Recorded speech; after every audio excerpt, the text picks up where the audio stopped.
Avatar has a secret lair, which means Wizards of the Coast mastered all 4 elements, which is fire, water, earth, and squeezing every little bit of money out of my wallet. But in all seriousness, my cabbages are not ready for this drop. Hey everyone, I am WeCJ, and in this video I will be going over every single secret lair that Avatar is now producing.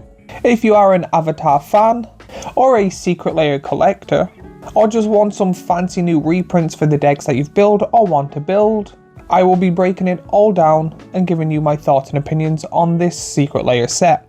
But let's jump into the video to see if this set is going to bend expectations or just bend all our money.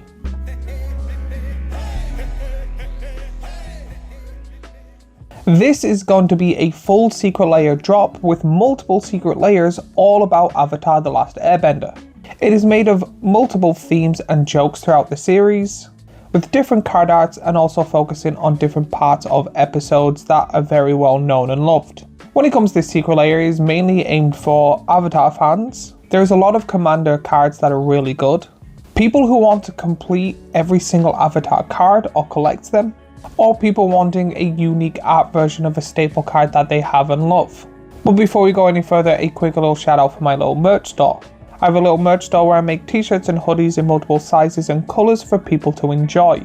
If you like me and what I do and want to help support the channel, first buy yourself something nice, secondly watch more of my videos, like, subscribe and comment. And thank you for anyone that has bought any of my merch, liked or subscribed. So let's start this video off with Secret Lair X Avatar: The Last Airbender, my cabbages.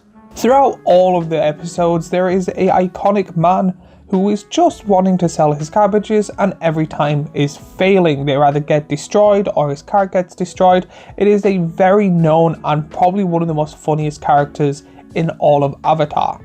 This secret lair is all about him and his destroyed multiple cards. If you are an Avatar fan, you will definitely know who this character is, and it's very nice that they gave him an entire secret lair due to himself. Every one of these cards are based on pure comedy or pure tragedy, which is a nice combo that I will never complain about. When it comes to this secret lair, you get Anguished Unmaking. For 1 white and a black, you get an instant that is a rare. Exile target non-land permanent, you lose 3 life. This card is pure gold. It is a really good exile card where you do lose 3 life but at a very cheap cost to cast the card.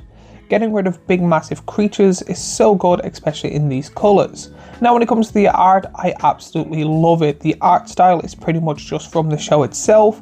I really do appreciate it, and I love the fact that he's on his knees crying in the rain with the cabbage card behind him being destroyed. I think the main thing that makes this card is the scattered cabbages just rolling around on the floor around him with the rain pouring down on his face and him not caring because he's just had enough. Honestly, starting off the secret lair, this is such a funny and brilliant card. Putrefy. For 1 black and a green, you get an instant that is a rare. Destroy target artifact or creature, it can't be regenerated.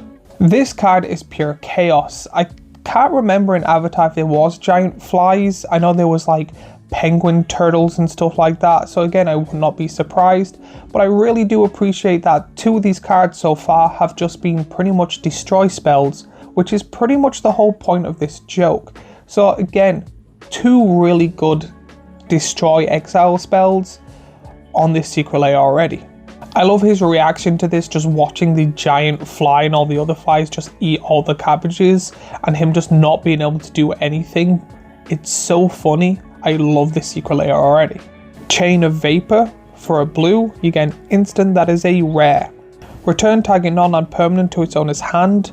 Then that permanent's controller may sacrifice a land of their choice. If the player does, you may copy this spell and may choose a new target for that copy. Straight off the bat, this is a weird card. I don't think I've ever actually seen played. I do like the ability that you pretty much get to return a really annoying creature and someone goes, I'm going to sacrifice land to keep it or not, and then you're able to pick something else. You're able to kind of bargain with this card to kind of be like, hey, if you don't pick my creature after I sacrifice this land, will you help get rid of that thing? You can also pick your own cards, which if you wanted to sacrifice your lands to replay them or get extra landfall triggers is possible, but it would have to be in a like weird green blue deck or green black blue deck. I love everything about this card. It is a unique and weird card that I don't see much of. The artwork is absolutely amazing, especially in the background, and that tier is just top notch to me. That is the thing that makes this card go from really good to pure art. Meltdown. For X and a red, you get a sorcery that is a rare. Destroy each artifact with mana value X or less. This man can just not get any breaks. The fact that his captures are now on fire, and you actually get a really good, and in my opinion, powerful artifact destruction spell. Now, if you're one of those players that have a pure red deck or a deck that really doesn't matter about artifacts, I recommend putting this in, because most people put a soul ring in or something like that. That's fine, having like, we'll say 5 or less artifacts, but being able to destroy everyone's artifacts for the whatever is the most expensive artifact on the field is a really good choice. Now sadly it gets yours, but if your deck is not artifact heavy, then it doesn't really matter. You may lose a little bit, but they're losing a lot more. I love that his card is literally on fire, with one cabbage pretty much being a meteorite. Now, to be honest, something like Cosmic Storm or any meteor card would have been funnier in my opinion, showing the cabbages falling like giant meteorites, kind of like having it zoomed in a little bit like in this card. And then the merchant screaming like he also just seen his taxes as well. Nature's Calm. For a green, you get an instant that is a rare. Destroy target artifact or enchantment, its controller gains 4 life. Every single one of these cards have been really good destruction spells in their own unique way. I've loved the art of every single one of these, but I say out of all of them, this one's probably my favourite. Mainly because out of all of Avatar, Toph is my favourite character, and her just laughing at the boulder, which we assume she threw, destroying the car and him freaking out, just pointing and laughing. And the best thing about this is that she's also blind, so him shaking in fear is the only reason she can see him, and she's pointing and laughing at him over it. This card tells a story of him running away after this boulder just hit, and you can still see it's just hit, it hasn't settled, it's still just in that impact frame, and her laughing already like it's the funniest thing on earth to her. Overall, when it comes to this Secret Lair, I do think the artwork is amazing in all of it. I do think the card selections are really good and cheap destruction spells. But I say the bad side is that you'll have to separate them. If you want to have all of these in a deck, it'll be quite hard to do. As a collection piece, I find it absolutely amazing and can see a lot of people wanting it just solely for that. Keeping them in their binder is such a good idea. Every single one of these cards are hilarious and pretty in their own different way. It is one of their better drops in my opinion that they've done the last few years. So overall, I would give this an 8.2 out of 10. But next we have Secret Lair X Avatar The Last Airbender, Everything Changed. This one is the complete opposite of the previous one. This seems to be more serious, showing main points of the series. None of these are meme cards, they're just showing big dramatic scenes with very well-known Magic the Gathering cards. When it comes to this, you get cards just like Lightning Bolt. For a red, you get an instant that is a rare. Lightning Bolt deals 3 damage to any target. This is, in my opinion, a weird card. They keep reprinting Lightning Bolt in a lot of Secret Lairs, and I'm not the biggest fan of that. There's certain cards that I'm like are overly printed, and especially in a premium product, I think it's too printed. So having Lightning Bolt again is not the biggest choice. However, it does make sense. Now, when it comes to this, the scene is, in my opinion, too close up. I think Ozar shooting the lightning is a fair choice, but I find that he's just kind of too far off the card. Plus, throughout the series, there's many other scenes of other people shooting out lightning bolts in more dramatic ways, which I would have preferred than just the Fire Nation King just like naturally shooting it out. I think there's a scene where Aang does it, like he redirects it and stuff. I'm pretty sure there's the old man that just fires it up in the sky, which was a beautiful scene overall. And pretty much any fight between Zuko and his sister, where she's shooting lightning everywhere, would have been a better choice in my opinion. Dramatic entrance. For 3 generic and 2 green, you get an instant that is a rare. You may put a green creature card from your hand onto the battlefield. Before I say anything when it comes to this, anything with Boomy or Toff in it is a 10 out of 10 already. Now again, I have to do it as in what I think the right answer would be instead of my full opinion, because again, anything with Toff or Boomy in it would be a 10. The card is weird. It has some weird mechanics and plays, and I've seen a lot of people like this because there's a lot of people that like to flash their creatures in, especially in green. A lot of people that put this in werewolf decks, mainly because then it doesn't flip their cards because you're putting it on the field instead of casting it, so they're able to play multiple spells a turn and it not trigger the flip effect. I love the dramatic pose when it comes to this, and I find it perfectly centered and doesn't kind of get in the way of the card and what it does. So again, it is a phenomenal card. Torment of Hellfire for X and 2 black. You get a sorcery that is a rare. Repeat the following process X times. Each opponent loses 3 life unless that player sacrifices a non-land permanent of their choice or discards a card. I've seen this card in so many different games being game enders, being really powerful cards overall that does a lot for their deck. This card is probably the best one so far out of this Secret Lair when it comes to the choice and the artwork. It is such a good card. It does a lot, especially if someone copies it multiple times, and it also has beautiful artwork that I cannot think from the top of my head. Maybe the blimps shooting down fire on the world pretty much may be the better version, but I do think that this is a really good choice for this card. Blood Moon for 2 generic and a red. You get an enchantment that is a rare. Non-basic lands are mountains. This one is a weird card. A lot of people love this card or a lot of people hate this card. There's no in between. Now when it comes to the art is amazing. The art is perfection. I absolutely love this card.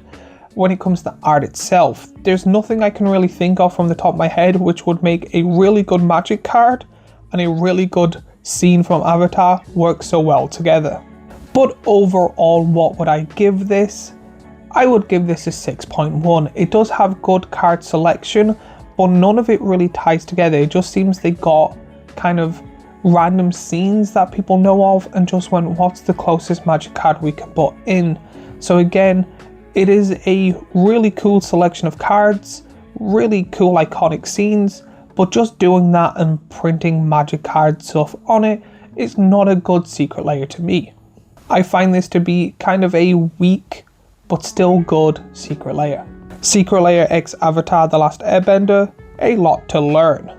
So we're going on to the third Secret Lair when it comes to this. These cards are based on Aang's spiritual journey.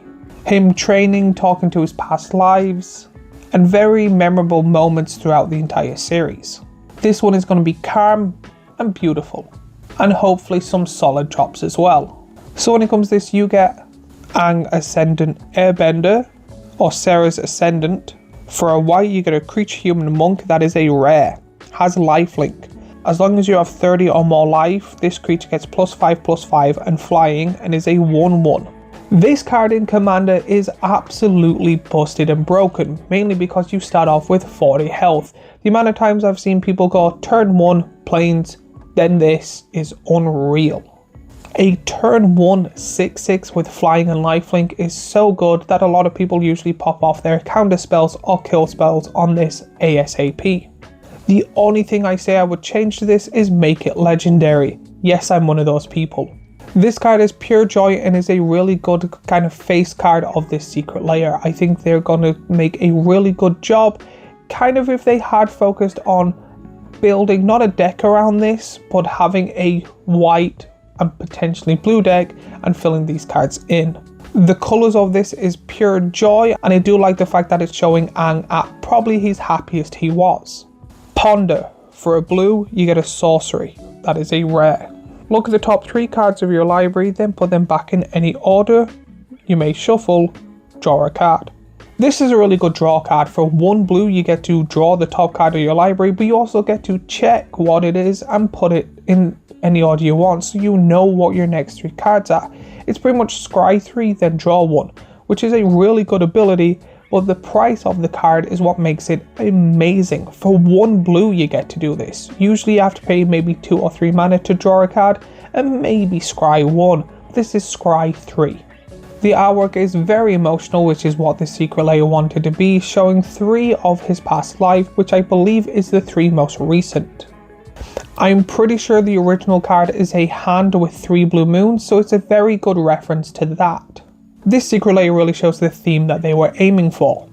It is calm, quiet and reflected on his journey. Avatar Sanctuary, Cryptolith Rite. For a 1 and a green you get an enchantment that is a rare. Creatures you control have tap, add 1 mana of any colour.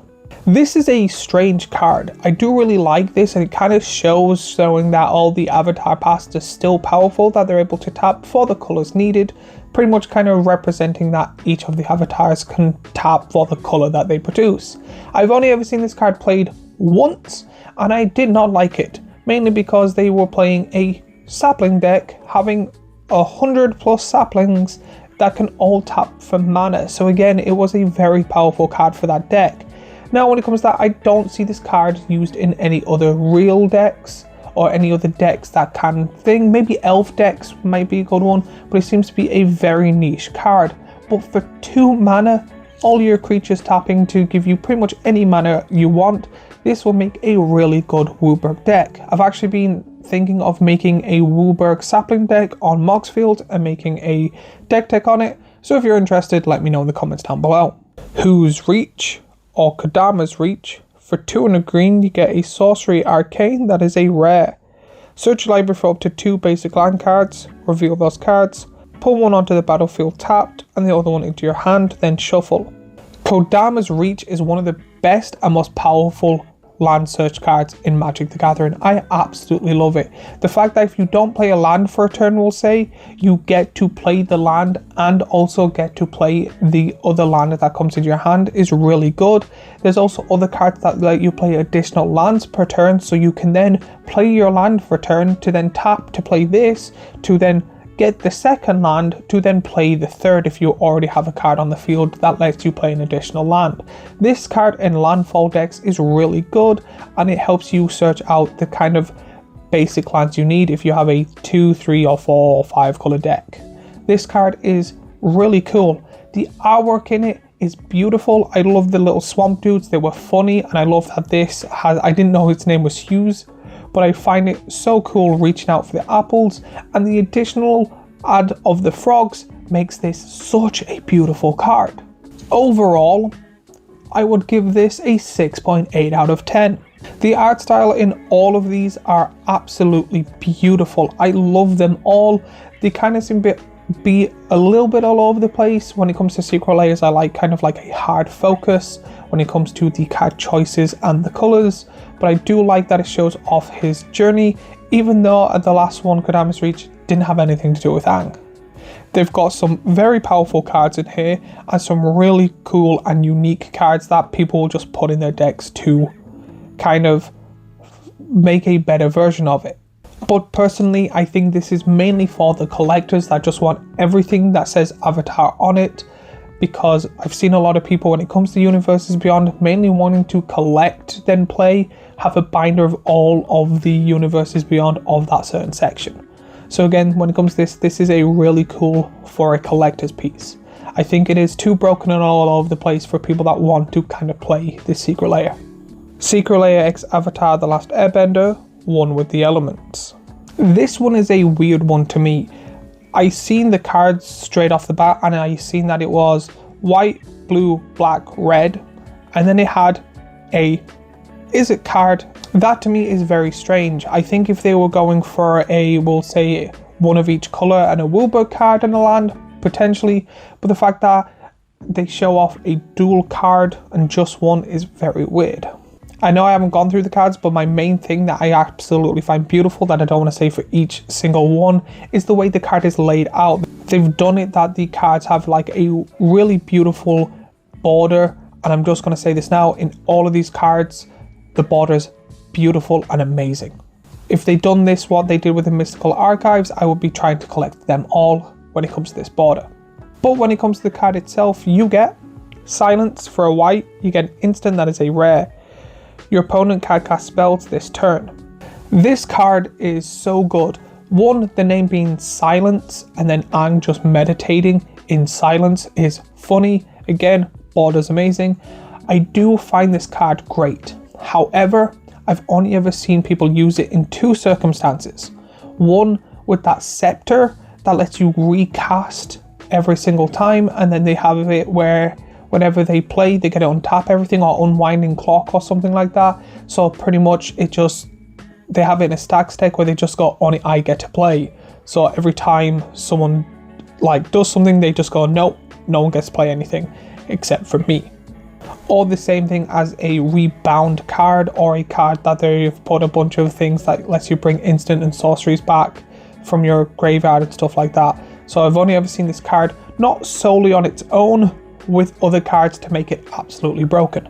The water, the trees, and the lighting is beautiful. I actually think out of all the Secret Lairs, this card alone may potentially be the most beautiful card out of them all, and this should be a playmat, just like the centerpiece with Aang and stuff should be a playmat in my opinion.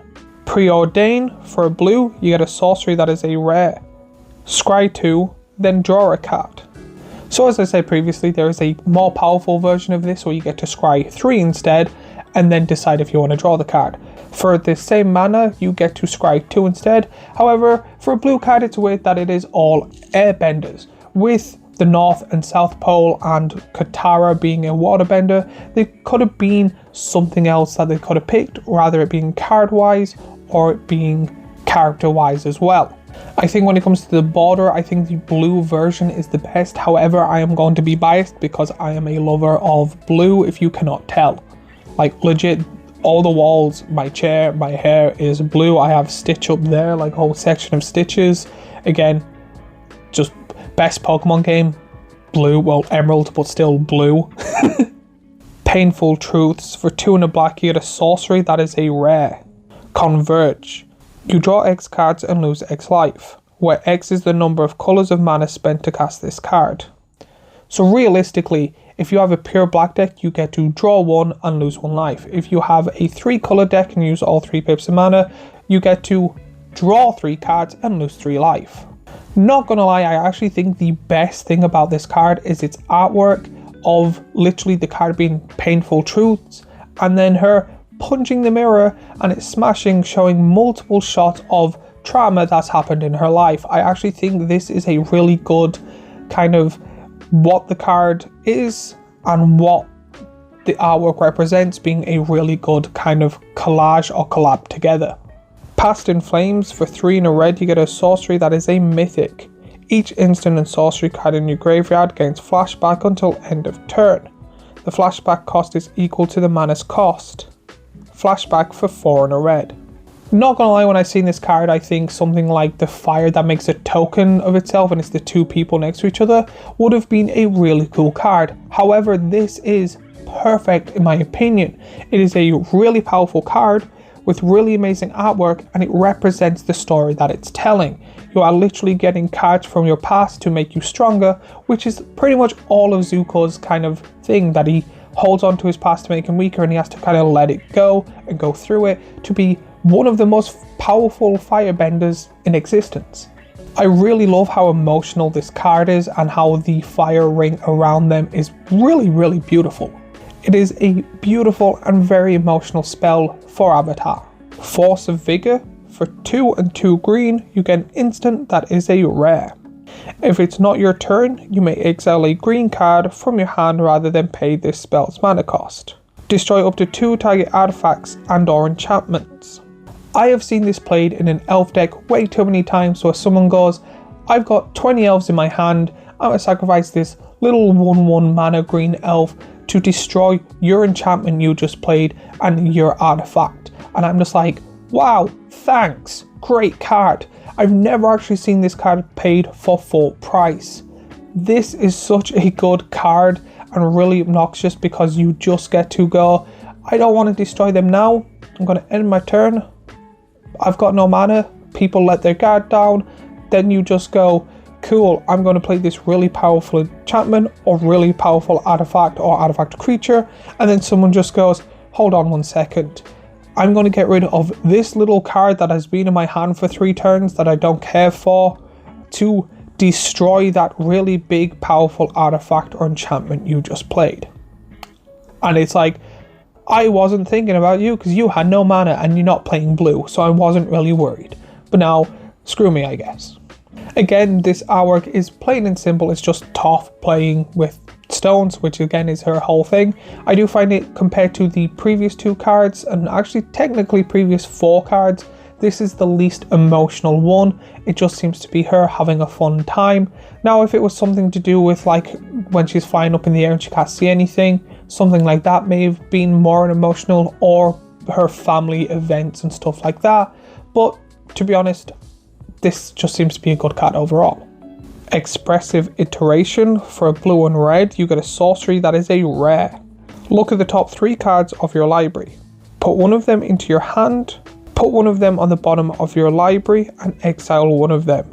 You may play the exile card this turn. This one is sweet and adorable and a little bit weird in my opinion. I think I would rather a Wilbur card than this. However, this is such a good card. For 2 mana, you get to potentially play 2 of the cards and just put the one you don't want at the bottom.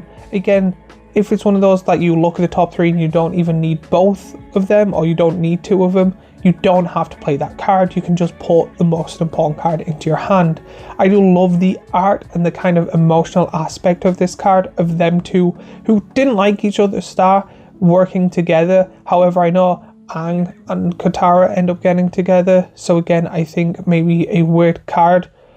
But again, I'm also not complaining, because you could also say it's a friendship thing and this is the scene where they become friends. Overall, when it comes to this, I'm giving this an 8.1, mainly because it is a really cool scenario-esque thing. It is really, really beautiful. The borders in all of them are absolutely amazing. They're either funny, emotional, or just really badass cards. Out of all of these, it's hard to compare it to the Cabbage one because the Cabbage one is more funny, but I think this is, as a pure Secret Lair, my favourite. But now we're on to Secret Lair X Avatar The Last Airbender, the Ember Island Players. This one is going to be more like the Cabbages one. This is just from a very famous scene from Avatar that is just really, really funny. This shows a part where they take a break in the Fire Nation sections and watch a play to relax and calm down, showing the Fire Nation's version of what's happening, and it's like propaganda where it's them not being them and they're watching themselves play out stories that happened but didn't happen the way that. It's like propaganda but in a funny comedic way. When it comes to the art of the cards, they absolutely nailed it, but when it comes to the card choices is where I'm a bit So let's start this off with Thespian Stage. It is a land that is a rare, tap at a waste. For 2 and tap it, this land becomes a copy of target land, except it has this ability. This is such a powerful land. Every time I've played this land, it is to play with Marillage, I think it's called, to get the 2020 giant massive creature with like indestructible and stuff. I do think that because this is a stage and based on a stage, that Thespian Stage is a really good choice. The artwork is absolutely funny and hilarious, showing all the main characters but not the main characters all bowing at the end of the play. Absolutely accurate actor. Phantasmal Image. For 1 generic and a blue, you get a creature illusion that is a rare. You may have this creature enter as a copy of any creature on the battlefield, except it has illusion in addition to its other types, and has, when this creature becomes the target of a spell or ability, sacrifice it, and is a 0/0. Out of all the characters, Toph would have been the best one, but to be honest, I think Phyrexian Metamorph would have been a better choice, kind of pretty much just being like, kind of hinting at that the Fire Nation is borderline the Phyrexians. I do love this artwork because to me, out of all of them, Toph is the funniest to be the hoax version of, because Toph is a small little girl, however is more powerful than giant muscly men. So the fact that they used a giant muscly man to portray a small little girl is really funny. I think the main thing that makes this card absolutely amazing is the 2 characters in the back being shocked. Braid of Fire for 1 generic and a red, you get an enchantment that is a rare. Commutative Upkeep, add a red.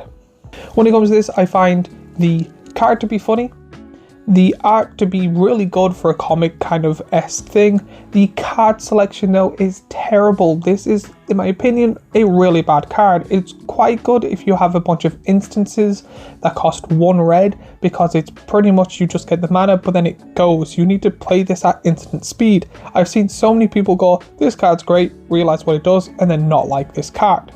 But I will say, the fire being just thread and then the head like bald cap being on this is really funny in my opinion. Cursed Mirror for 2 generic and a red, you get an artifact that is a rare. Tap, add a red. As this artifact enters, you may have it become a copy of any creature on the battlefield until end of turn, except for it has haste. This took a weird turn for a comedy piece that talks about all this stuff and shows all the characters and stuff like that on stage. The fact that they kind of got real serious and showed a very like Zuko looking at his past through a mirror. Now again, card's great, the card ability is great, the card choice showing what is emotionally happening is great, but I think this would have been better in one of the previous ones, especially the one where it is kind of a more dark and serious one. This changing the lightning bolt would have been perfect in my eyes. But the fact that it's in this one kind of takes it out a little bit. It's kind of like you're reading or listening to a comedian and then all of a sudden they're talking about politics but not making it funny. This card is a weird one to add in. I think it is a good card, a good choice, just the wrong secret layer to be put in. Mask of Memory for 2, you get an artifact equipment that is a rare. Whenever a equipped creature deals combat damage to a player, you may draw 2 cards. If you do, discard a card, and it has 1 to equip. I'm really going to show my age here. When it came to this card, I instantly thought of Jackie Chan Adventures with the masks that like I think it was the last season. I really love that show. I think the card choice for this is a bit weird. There's nothing with the mask or the character that shows drawing 2 cards and discarding. Just because it says mask, there's a lot of other mask cards or helms or something like that, or even swords that can become 2 swords and stuff like that. So if they were to pick an artifact card, I think they did not a good job. But the art is so funny. I love him jumping out the door with the mask being like 5 times bigger than it should be, and it's somewhat showing how serious it is at the same time. So again, I think the art is wonderful and amazing. The card selection is a bit meh. But overall, I would give this a 7.2. It shows a lot of the goofiness that's going on, except that one weird card. The card selections is moderately good. Some amazing cards, some why are you here cards. I think Thespian Stage is such a good card for this selection. If they had like a giant massive creature, putting in Marillage, I think it's Marillage would have been good as well. But my overall thoughts when it comes to all the secret layers as a whole, I think as a whole they did a really good job. Some weird card selections, I like the different variations. They usually do kind of like a commander and some cards with it. They didn't do it this time. I like the comedy ones, some pretty ones, some story-based telling ones, all mixed in together. I do think the variations is very good. I do think some cards having 5 and 4 and different things is a bit meh. If they are going to put 1 less card in, make the other cards better, if that makes sense. I think overall, out of everything, I'm just going to give this a very nice overall 8 out of 10. But let me know what you would give this in the comments down below out of 10. Rather, let me know if it's a individual one or overall when it comes to this. If you bought any, let me know. If you bought any, let me know. If you could think of any cool cards they would have been, let me know. All that information down in the comments down below. While you're there, remember to like and subscribe and do all that YouTubey stuff we always ask for. And if you like this Avatar video, I have a previous Avatar video here, a playlist of Is It Worth It Magic Gathering stuff I do here, and a subscribe button here, and I shall see you all in the next video.